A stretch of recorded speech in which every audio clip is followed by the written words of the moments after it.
ছোট্ট শিশুরা যখন মারামারি করে তখন খুব কমন 3টি মিস্টেক ফ্যামিলি মেম্বাররা করে থাকেন, যার কারণে পরবর্তীতে গিয়ে শিশুর সেই আচরণ বা মারামারি করার অভ্যাসটা চেঞ্জ করা অনেক মা বাবার কাছে স্ট্রাগলিং মনে হয়। ফার্স্ট মিস্টেক, বাচ্চা যখন মারছে এবং আপনি যখন দৌড় দিয়ে গিয়ে বাচ্চাকে থামাতে যাচ্ছেন, তার আগেই যে কোনো ফ্যামিলি মেম্বার এসে বলে, আরে না না না, কিছু বলো না, কিছু বলো না, ও তো ছোট, ঠিক হয়ে যাবে। ছোট মানুষরা এমন সাধারণত করে থাকে এবং আপনি সেই মুহূর্তে তখন আর কিছু বলছেন না বাচ্চাকে। আপনি যখন কিছু বলছেন না, সেটা আপনার বাচ্চার কাছে মেসেজ যাচ্ছে, মিনস ইউ ইগনোরিং ইট। এবং আপনি ইগনোর করছেন, তার মানে হচ্ছে বাচ্চা বুঝছে it's okay to do so, অর্থাৎ ও যেটা করছে বা ও যেটা করেছে সেটা it's okay to do so.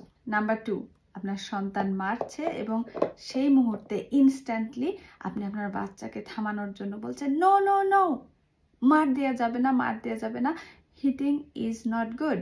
এখন হয়তো আপনার কাছে প্রশ্ন হতে পারে, আপনি তো বাচ্চাকে স্টপ করাচ্ছেন বা সে মার দেয়া থেকে থামানোর চেষ্টা করছেন, তাহলে এখানে মিস্টেকটা কোথায় আপনার? এখানে আপনি বাচ্চাকে স্টপ করাচ্ছেন সেটা মিস্টেক না, আপনি বাচ্চাকে কিভাবে স্টপ করাচ্ছেন, কি মেসেজ দিয়ে স্টপ করাচ্ছেন, সেইখানে একটু চেঞ্জ আনতে হবে। কারণ বাচ্চাকে যখন আপনি না বলছেন, কোনো কিছু করতে নিষেধ করছেন, সেই মেসেজটা ওর কাছে ক্লিয়ার না, ও বুঝতে পারে না ইনস্টেড সে কি করবে। নাম্বার 3, আপনার বাচ্চা মারছে এবং সেই আচরণ থামানোর জন্য আপনি আপনার বাচ্চাকে আরো জোরে মার দিয়ে বলছেন, মার দিচ্ছ কেন, মার দেওয়া তো খারাপ। বিষয়টা কত হাস্যকর, তাই না?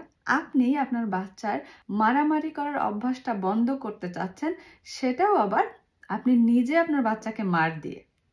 সো এখানে আপনার বাচ্চা আপনার কাছ থেকে কোন মেসেজটা পেল?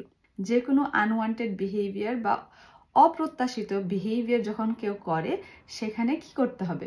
মার দিয়ে থামাতে হবে, রাইট? তার মানে আপনার বাচ্চা এটাই বুঝবে যে তুমি মারলে আমিও মারবো। আমার যদি কোনো বিহেভিয়ার পছন্দ না হয়, তাহলে সেটা থামানোর একমাত্র ওয়ে হচ্ছে মার দিয়ে সেটাকে কন্ট্রোল করা, এবং আপনার বাচ্চা তখন সেটাই বারবার করতে থাকবে। তাহলে কিভাবে আপনার সন্তানকে বুঝাবেন যে মার দেয়া জিনিসটা আসলে খারাপ? এরকম সিচুয়েশনে বাচ্চা যখন মার দিবে, বাচ্চার হাতটা ধরে বাচ্চার সাথে আই কন্ট্যাক্ট করে আপনার সন্তানকে বলুন যে, লুক, মার দিলে অনেক জোরে ব্যথা লাগে এবং আমি সেই জন্য তোমাকে এই কাজটি করতে দেব না।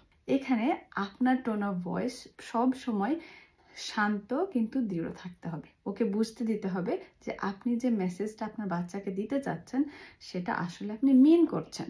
নাম্বার 2, আপনার কথা শুনে হয়তো আপনার সন্তান আরো একটু জিদ দেখাবে, হাত পা ছোড়াছুড়ি করার চেষ্টা করবে।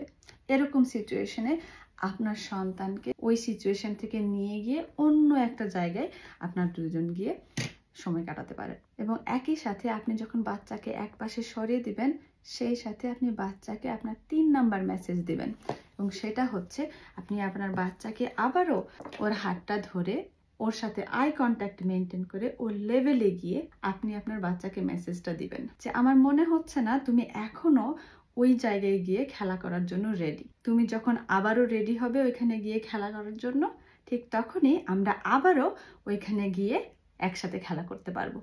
তার আগ পর্যন্ত আমরা এখানেই থাকবো। আপনি যখন এরকম সিচুয়েশনে আপনার সন্তানকে ক্লিয়ার মেসেজটা পৌঁছে দিতে পারবেন এবং বারবার একইভাবে এই বিহেভিয়ারটাকে মেনটেন করার চেষ্টা করবেন, আস্তে আস্তে বা স্লোলি এক সময় আপনার বাচ্চা আপনার এই মেসেজগুলো নিতে নিতে সে কমপ্লিটলি সেই জিনিসগুলো শিখে যাবে, সে গাইডলাইন্সগুলি শিখে যাবে, এবং তখন থেকেই সে আস্তে আস্তে মারামারি করাটাও কমিয়ে দেবে বা একেবারে বন্ধ করে দেবে।